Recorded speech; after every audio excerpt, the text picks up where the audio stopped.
Kapalaran ng Aquarius ngayong araw ng April 8. Aquarius. Sinasabi po dito na ating tarot card Aquarius na maaaring may isang babae na napaka-generous, mapagbigay, maraming sakripisyo na pinagdadaanan sa ngayon. Sinasabi rin po dito na may selebrasyon na paparating sa inyo or maaaring may pinaplano kayong puntahan at matutuloy kayo ng inyong pamilya.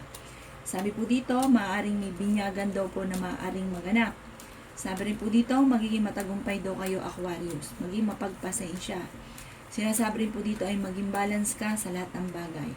Okay naman ang inyo pong kalusugan. Bagamat sa ngayon ay napapagod ka at hindi ka masaya.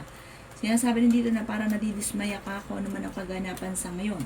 Marami ka daw po mga pinagsisisihan at parang nagigilty pa daw po nga kayo. Sabi rin po dito, kayo daw po ay dumadaan lang sa pagsubok, pero matapos ang pagsubok ay tagumpay sa buhay ang dulot.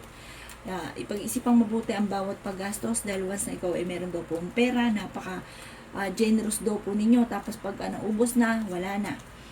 Mainitin na naman ang ulo.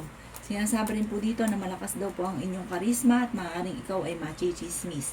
Sabi po dito, huwag ka daw po makakalimot magdasal at huwag ka mawala ng kumpiyansa sa inyo pong sarili. Sinasabi rin po dito na kayo daw po ay parang nakatakda na maging matagumpay. May maganda kang kapalaran na naghihintay.